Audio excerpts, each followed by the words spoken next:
대전광역시 교육청 중대산업재해 발생 시 대응 요령에 대해 알아보도록 하겠습니다. 중대산업재해란 사망자가 1명 이상 발생하거나 동일한 사고로 6개월 이상 치료가 필요한 부상자가 2명 이상 발생하거나 동일한 유해 요인으로 급성 중독 등 직업성 질병자가 1년 이내에 3명 이상 발생할 경우를 말합니다. 학교에서 발생할 수 있는 중대산업재해에는 어떤 것들이 있을까요? 먼저 사다리 작업, 안전하지 않은 작업 발판 사용 등에 따라 떨어지는 경우가 있으며 바닥 물기, 이물질 등에 미끄러지거나 발을 헛디뎌 넘어지는 경우, 화재로 인한 연기의 질식과 같은 재해가 있을 수 있습니다.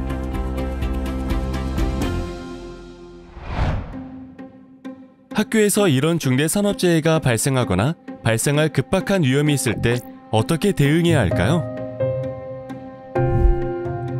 우리 모두 당황하지 않고 침착하게 중대재해 발생 대응 절차에 따라 신속히 행동합니다.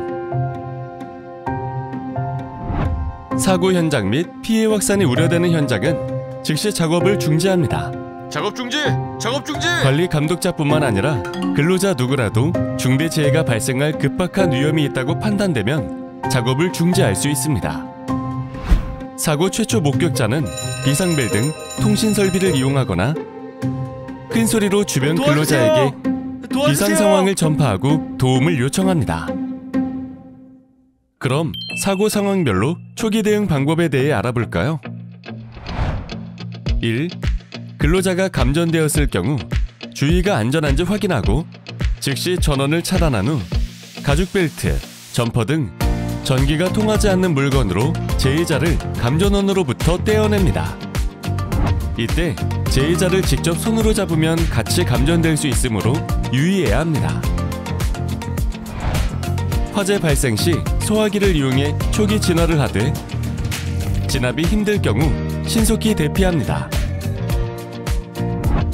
가스가 누출될 경우 가스 밸브를 차단하고 호흡기를 보호하며 즉시 안전한 장소로 대피합니다. 사고 발생 보고를 받은 관리 감독자는 즉시 직원별 역할을 지시합니다. A 선생님은 핸드폰을 가지고 오셔서 즉시 119에 신고하여 사고 상황을 설명하고 스피커폰으로 응급처치가 될 때까지 통화를 끊지 않고 유지해주세요. 보건 선생님은 A 선생님과 함께 119 상황실 안내에 따라 응급처치를 진행해주세요.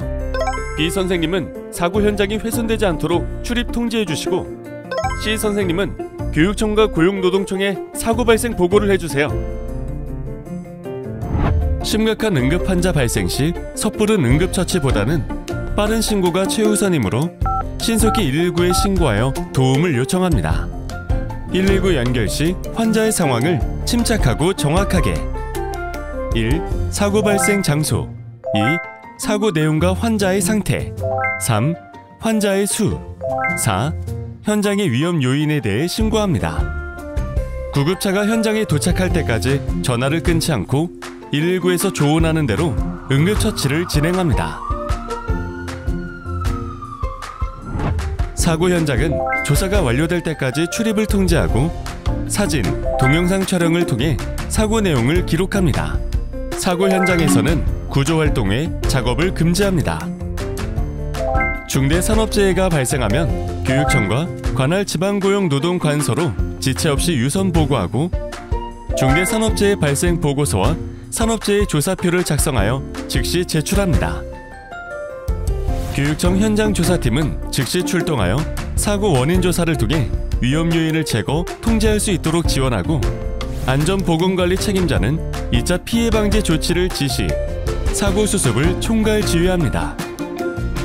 관리 감독자는 교육청 비상대응팀의 지원을 받아 작업 재개 전 수시 위험성 평가를 통해 재발 방지 계획을 수립하고 추가 피해 방지 조치를 이행합니다. 중대산업재해 발생 시 대응 요령에 따라 신속한 조치로 동료의 생명을 지켜주세요.